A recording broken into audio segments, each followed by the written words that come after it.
warahmatullahi wabarakatuh. Kembali berjumpa dengan saya, Hirsbun Arif dari Forum News Network. Calon Presiden dari Koalisi Perubahan untuk Persatuan, Anies Baswedan, akhirnya buka-bukaan siapa calon wakil presiden yang akan dipilih untuk mendampinginya pada Pilpres 2024. Anies memang tidak langsung menyebut nama, namun dia menyebut sosok itu punya dua kriteria penting yang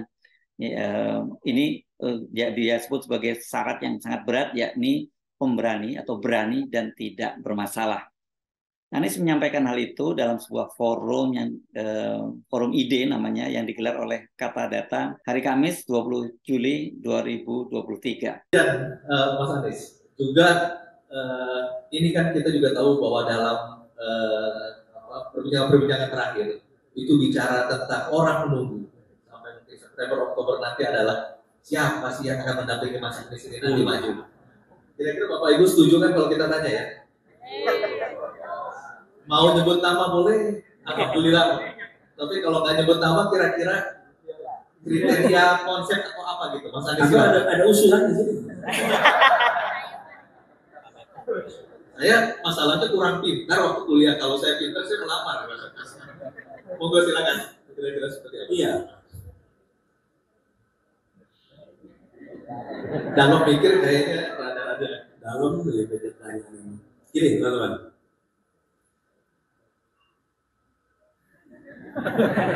Saya pikir masukin dari mana ini. Tapi saya ingin sampaikan begini. Saya lagi-lagi saya mencoba dalam keputusan itu pakai kriteria supaya predictable. Nah, if you make decision, you really have to have kriteria. Sehingga keputusan. Jadi apa kriteria? Satu, dia bisa membantu kemenangan. Tentu saja, bukan? Masa pasangan yang malah membuat kalah gitu? Iya kan? Yang nomor satu, dia bisa membantu kemenangan. Yang kedua, dia bisa membuat koalisi makin solid. Tiga, dia bisa membantu di dalam proses pemerintahan bila ditakdirkan menang. Keempat, dia punya visi yang sama. Jangan sampai visinya beda. Nanti rutenya beda. Nah, itu semua programatik. Itu semua teknokratik. Yang kelima adalah lebih pada kepribadian. Apa? Chemistry-nya baik. Boleh kan punya chemistry yang baik sehingga bisa jadi duit tunggal? Benar ya kira-kira? Gitu kira-kira. 5 kriteria itu. Dan di dalam proses ini sedang berjalan ini. Tapi saya rasa dalam perjalanannya kelihatannya ada kriteria nomor 0. Yang itu dulunya saya tidak memasukkan itu. Yaitu tak bermasalah. Kriteria nomor 0. Nah, itu begitu Anies menyebutnya begitu ya. Itu sebelumnya sudah pernah diungkap oleh juru bicara Anies yang juga anggota tim 8 di Koalisi Perubahan untuk Persatuan, Sudirman Said. Ini dia mengungkapkan pada waktu itu menjelang keberangkatan Anies Baswedan ke Tanah Suci. Saat itu Sudirman Said menyatakan bahwa cawapres Anies yang akan diumumkan setelah dia pulang dari haji itu selain tadi ada 5 syarat tadi, dia juga punya syarat nomor 0 begitu ya. Pada waktu itu dia menyebutnya sebagai berani. Kenapa? Karena Sudirman Said menyatakan bahwa pada waktu itu banyak kandidat-kandidat yang sebenarnya masuk dalam list dan ditargetkan menjadi calon wakil presiden Anies Baswedan itu ternyata kemudian tidak berani berhadapan dengan Pak Lurah ya, Pak Jokowi. Siapa figur-figur yang memenuhi kriteria 5 tadi, kriteria 5 plus 2 tadi? Nah, saya ulangi lagi ya 5 kriteria yang tadi yang sudah sebutkan jauh-jauh hari sebelumnya.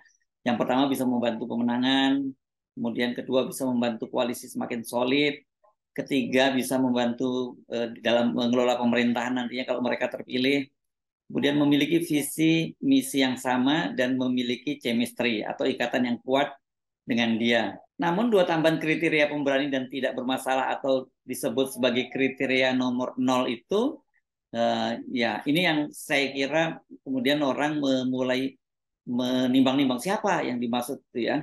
Karena gini, kalau dengan 5 kriteria atau 5 syarat yang sebelumnya disebutkan tadi, banyak yang menduga bahwa calon wakil presiden dari Anies Baswedan itu ya sudah mengerucut pada nama Agus Harimurti Yudhoyono, Ketua Umum Partai Demokrat. AHY ini bolehlah dibilang sebagai the best choice gitu ya, setelah nama-nama lain yang sempat beredar seperti nama Gubernur Jawa Timur Khofifah Indar Parawansa, Ketua Umum Partai Golkar Airlangga Hartarto, juga Ketua Umum Partai Kebangkitan Bangsa Muhaimin Iskandar itu masuk ke dalam bursa. Dari tiga nama tadi itu tampaknya Nasdem itu ngotot ingin mendorong agar Gubernur Jawa Timur Khofifah Indar Parawansa yang dipilih Anies menjadi calon wakil presidennya. Saya kira pertimbangannya cukup masuk akal ini karena Khofifah itu dianggap bisa menutup kelemahan Anies terutama di segmen pemilih di Jawa Timur dan juga kalangan Nahdliyin. Karena Khofifah ini kan selain Gubernur Jawa Timur dia juga Ketua Muslimah NU ini sampai 3 periode ya. Namun ternyata Khofifah itu setelah diajak berbincang-bincang tidak bersedia dan kelihatannya dia tidak berani. Dia nggak berani lah kalau berhadapan dengan Pak Jokowi karena bagaimanapun juga kan Pak Jokowi tidak pernah memberi restu dan bahkan berusaha menghalang-halangi Anies Baswedan untuk tampil sebagai capres pada Pilpres 2024 nanti. Jadi nama Khofifah ini sangat diinginkan oleh Nasdem dan juga orang lingkaran dekat dari Anies Baswedan terpaksa dicoret. Sementara kalau Muhaimin ini kan sudah sejak awal dia mendeklarasikan diri akan berkoalisi dengan Prabowo Subianto. Kendati sekarang ini kelihatannya peluang Muhaimin untuk bergabung kembali juga besar ya setelah sampai sekarang itu namanya tidak segera diumumkan oleh Prabowo Subianto sebagai calon wakil presidennya. Kendati belakangan ini Prabowo menyatakan bahwa urusan cawapres yang akan dia gandeng itu diserahkan sepenuhnya pada Caimin, tetapi kan Prabowo tidak menyebut bahwa yang akan dia gandeng sebagai calon wakil presiden itu Muhaimin. Dia artinya sebenarnya dengan secara tidak langsung siapapun yang nanti akan dipilih oleh Prabowo menjadi calon wakil presidennya di luar Caimin, tapi itu harus mendapat persetujuan dari Caimin. Itu kira-kira tafsirnya ya. Sementara Airlangga ini kan sudah sejak awal disandra oleh Presiden Jokowi. Dia kan sebelumnya didorong untuk membentuk koalisi Indonesia Bersatu bersama dengan PAN dan P3. Tapi koalisi Indonesia Bersatu yang tadinya rencana digunakan untuk pencapresan Pak Jokowi kalau dia jadi maju 3 periode atau kemudian digunakan oleh Ganjar Pranowo itu berantakan. Ya, Ganjar Pranowo sudah diambil alih oleh Ibu Megawati, sementara kemudian P3 itu sudah bergabung bersama dengan PDIP mendukung Ganjar Pranowo. Jadi sekarang ini tinggal Golkar dan Partai Amanat Nasional dan itu pun mereka sedang sama-sama mengincar posisi sebagai calon wakil presiden dari Pak Prabowo. Kalau Golkar menginginkan tentu saja Pak Airlangga Hartarto, sementara PAN itu menyodorkan nama Erick Thohir. Jadi ya dengan tadi itu dengan berbagai pertimbangan-pertimbangan tadi pilihannya tinggal AHY. Apalagi kan AHY ini Agus Harimurti Yudhoyono ini merupakan ketua umum partai pendukung dari Anies Baswedan. Ini koalisi Perubahan dan untuk Persatuan itu kan tidak mungkin terbentuk kalau Demokrat atau salah satunya itu tidak gabung ya karena Nasdem, PKS dan Demokrat itu aja bisa memenuhi syarat presidensial threshold 20% kalau mereka masih terus bersama-sama. Bagaimana dengan syarat 0? Kalau Anda simak sebenarnya syarat 0 itu ya AHY juga memenuhi kriteria. Ini Partai Demokrat itu yang dipimpin oleh Agus Harimurti Yudhoyono ini kan ini salah satu partai yang berani berhadapan juga dengan rezim. Bahkan ini bukan hanya berani berhadapan tapi tahan godaan dan ancaman. Ya, kita ingat bagaimana sempat Demokrat ini sempat dirayu oleh Golkar untuk meninggalkan koalisi bersama Nasdem dan PKS ya.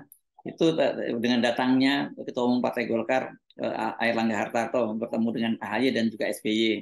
Itu tapi juga mental. Kemudian PKB juga gitu. Caimin datang, dia sowan ke Pak SBY dan juga bertemu dengan AHY. Tapi pada waktu itu Caimin secara terbuka bahwa memang dia niatnya merayu, tapi AHY itu kata dia imannya kuat gitu ya. Jadi dia tidak bergeming, tetap memilih bersama dengan Anies Baswedan.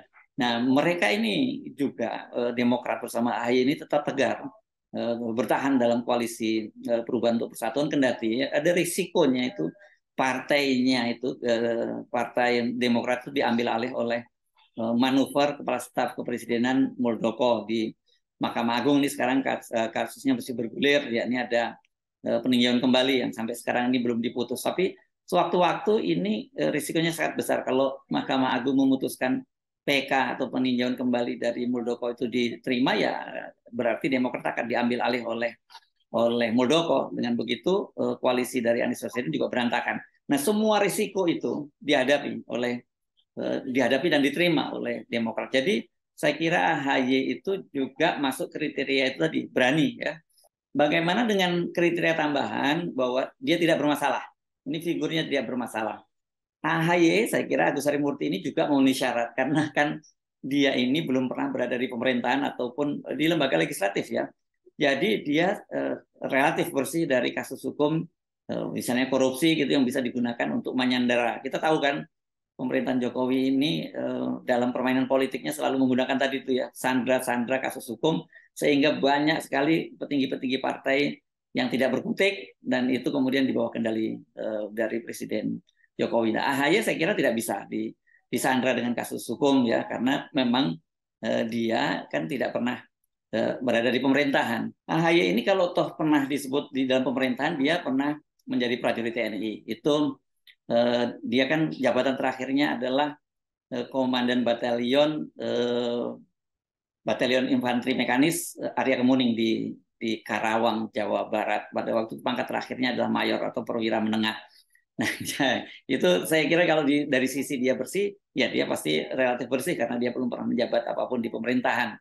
Nah, masalahnya kan tadi itu kalau kita kembali ke 5 kriteria awal. Nah, ini kan keberadaan AHY ini terganjal dari sikap Nasdem yang kalau kita lihat dari berbagai pernyataannya, terutama Wakil Ketua Umum Nasdem Ahmad Ali itu, dia kelihatan tegas sekali dia tidak menginginkan AHY itu menjadi calon wakil presiden dari Anies Baswedan. Dengan begitu kan berarti AHY tidak masuk kriteria bisa membuat solid partai koalisi. Ahmad Ali ini acap kali terlibat dalam polemik dengan Demokrat yang menimbulkan ini hubungan tidak nyaman di dalam koalisi, bahkan cenderung memanas. Misalnya yang terbaru lah, kita jangan ngomong yang lain-lain, banyak sekali ya polemiknya. Ahmad Ali misalnya menanggapi pernyataan dan sekaligus pertanyaan AHY ini, apakah ada anggota koalisi yang mau keluar dari koalisi kalau dia jadi cawapres gitu ya.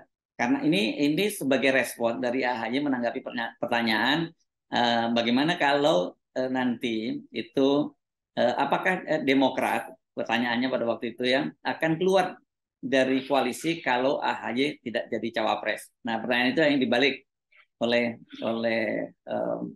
AHY, tapi kemudian oleh Ahmad Ali juga ditanya balik lagi, apakah Demokrat akan keluar kalau kemudian AHY tidak jadi calon wakil presiden Anies. Begitu juga ketika menanggapi desakan Partai Demokrat agar Anies itu segera mengumumkan cawapresnya. Ini maksudnya tentu saja Agus Harimurti Yudhoyono ya. Ahmad Ali itu menolak dengan keras. Dia menyatakan pada waktu itu sama saja dengan menyerahkan leher mereka itu untuk digorok kalau mereka segera mengumumkan calon wakil presiden Anies sekarang ini. Nah, perbedaan dengan Nasdem ini yang membuat AHY tidak memenuhi salah satu syarat dari 5 syarat utama. Ya, ini dapat membuat koalisi solid gitu ya. Karena masih ada yang menolak dia gitu. Catatan lain sebenarnya dari 5 syarat tadi, AHY memang tidak punya pengalaman dalam pemerintahan. Ini yang salah satu syarat yang disyaratkan oleh Anies Baswedan juga. Seperti saya sebut tadi, pengalaman terakhir dia adalah Komandan Batalion. Tapi kan ini nggak bisa disebut sebagai berpengalaman di pemerintahan. Dia berpengalaman di organisasi TNI. Nah, di tengah-tengah polemik antara Demokrat dengan Nasdem ini, kemudian muncul nama mantan Panglima TNI Jenderal Gatot Nurmantio sebagai kandidat baru dari calon wakil presiden Anies Baswedan. Dan dari sisi Gatot juga memberi sinyal gitu ya, karena dalam orasi kebangsaan pada tanggal 21 Juni 2023 secara tersirat itu Gatot menyatakan menyatakan dukungan dia kepada Anies Baswedan. Dia pada waktu itu menyatakan jika Pilpres 2024 hanya diikuti oleh 2 pasang calon pemerintah, yang pertama itu adalah Gubernur Jawa Tengah Ganjar Pranowo dan kemudian yang kedua adalah Menteri Pertahanan Prabowo Subianto, tanpa adanya calon dari oposisi itu akan sangat berbahaya. Artinya di sini kan Gatot Nurmantio mendorong agar Anies Baswedan itu tidak dihalang-halangi untuk maju pada Pilpres 2024. Pernyataan Gatot Nurmantio ini sangat berbeda dengan sikap dia sebelumnya sebagai presidium dari Koalisi Aksi Menyelamatkan Indonesia. Ini sebuah kelompok oposisi yang sekarang terkuat di Indonesia. Gatot pada waktu itu memutuskan bahwa Koalisi Aksi Menyelamatkan Indonesia itu belum bersikap atau sikapnya netral pada Pilpres 2024. Yang ini menimbulkan persoalan di internal kami karena banyak di antara para pendukung kami ini sebagai kelompok oposisi ya cenderung mendukung Anies Baswedan. Nah, sekarang dengan pernyataannya di orasi kebangsaan itu ya jelas di situ preferensi dari Gatot untuk mendukung Anies Baswedan. Nah, nama Gatot ini muncul dalam gerbong Anies ini saya ini diperkirakan ini untuk mengantisipasi adanya perang bintang ya. Karena kan di kubu Ganjar Pranowo itu bergabung mantan Panglima TNI Jenderal Andika, kemudian yang dihadapi itu adalah Prabowo Subianto, ini adalah mantan Pangkostrat Bintang 3, sementara di Anies itu levelnya AHY yang baru berpangkat mayor. Jadi kalau kemudian Gatot Nurmantio bergabung di situ, maka ini bisa memperkuat Anies berhadapan dengan Andika atau berhadapan dengan Prabowo Subianto. Tapi mari kita hitung bagaimana peluang Gatot untuk jadi calon wakil presiden Anies Baswedan. Kita bicara plus minusnya. Kalau plusnya dia berani melawan rezim ya dengan membentuk Koalisi Aksi Menyelamatkan Indonesia itu yaitu menunjukkan bahwa Gatot berani melawan rezim dan ini memenuhi syarat 0. Itu kan spekulasi ini berkaitan tadi dengan syarat 0 itu. Kedua tadi itu ya dia bisa juga jadi penyeimbang Prabowo dan Andika di kubu seberang gitu ya, di kubu pemerintah. Ketiga, Gatot Nurmantio itu bisa menutupi kelemahan Anies di sektor pemilih nasionalis dan Islam tradisional. Ini nasionalis untuk karena latar belakang dia sebagai Panglima TNI, sementara Islam tradisional ini karena Gatot Nurmantio ini khusus untuk Jawa Timur dia pernah menjadi Pangdam Brawijaya dan dia punya hubungan yang cukup dekat dengan pesantren-pesantren NU di Jawa Timur. Dia pengaruhnya kuat sekali di Madura dan kantong-kantong lain di mana banyak pesantren milik Nahdlatul Ulama. Kemudian latar belakang dia sebagai jenderal, dia ini keturunan orang Solo ya, Jawa Solo, lahir di Tegal. Ya ini potensi dia untuk bisa masuk ke basis-basis pemilih di Jawa Tengah. Dan yang keenam ini Gatot Nurmantio juga punya potensi untuk mendatangkan modal. Ini jangan salah nih ya, modal ini sangat penting gitu ya. Dan kelihatannya mungkin kalau Gatot Nurmantio yang masuk PKS misalnya itu Gatot Nurmantio tidak akan kesulitan ya untuk dapat dukungan dari PKS. Tinggal PR-nya bagaimana dia meyakinkan SBY dan juga Nasdem. Kalau Nasdem yang sekarang kan masih menolak AHY gitu.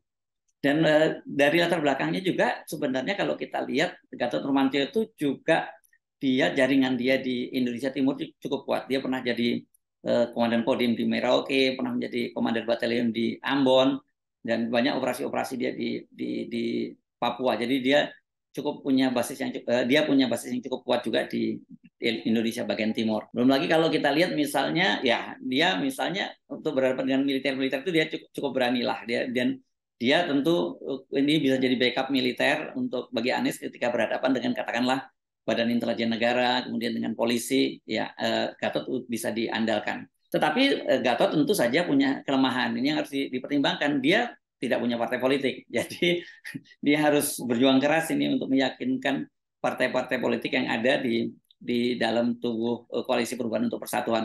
Syukur kalau kemudian kehadiran dia juga membawa gerbong baru, gitu ya, untuk mengantisipasi kalau misalnya dari salah satu partai pendukung Anies itu memblok gitu dan dia bisa menyiapkan penggantinya. Karena ini bukan tidak mungkin kalau kemudian Gatot yang dipaksakan itu membuat Demokrat kabur, misalnya begitu. Gatot juga punya kelemahan karena dianggap dia punya kedekatan dengan dulu banyak sekali diungkap oleh media kedekatan dengan konglomerat, salah satunya dengan Tommy Winata misalnya. Meskipun itu sudah dibantah oleh Gatot Nurmantio. Dan yang juga mesti diantisipasi kalau Gatot bergabung dalam kubu Anies ini akan semakin membuat Jokowi itu all out ya untuk menghadang Anies Baswedan dengan berbagai macam cara. Nah, Anies Baswedan saya sudah dihadang, apalagi ditambah dengan ada Gatot Nurmantio. Jadi memang ada plus minusnya gitu dan ya sekali lagi ini sangat penting adalah saya kira di luar itu semua di luar syarat 0% tadi, syarat nomor 0 maksud saya yang disebut oleh Anies bahwa orangnya harus berani dan tidak punya masalah. Nah ini membuat siapa sebenarnya yang akan diusung oleh Anies, siapa yang akan digandeng oleh Anies pada Pilpres 2024 ini menjadi tanda tanya yang besar pada banyak orang. Kendati tadinya kalau kita secara kalkulasi ya memang AHY yang berada di deretan terdepan nama calon wakil presiden yang akan diusung oleh Anies Baswedan. Tetapi masuknya nama Gatot ini juga nama yang saya kira patut dipertimbangkan oleh Anies Baswedan dan Koalisi Perubahan untuk Persatuan. Saya Sebenarnya Arif dari Forum News Network. Sampai jumpa lagi. Wassalamualaikum warahmatullahi wabarakatuh.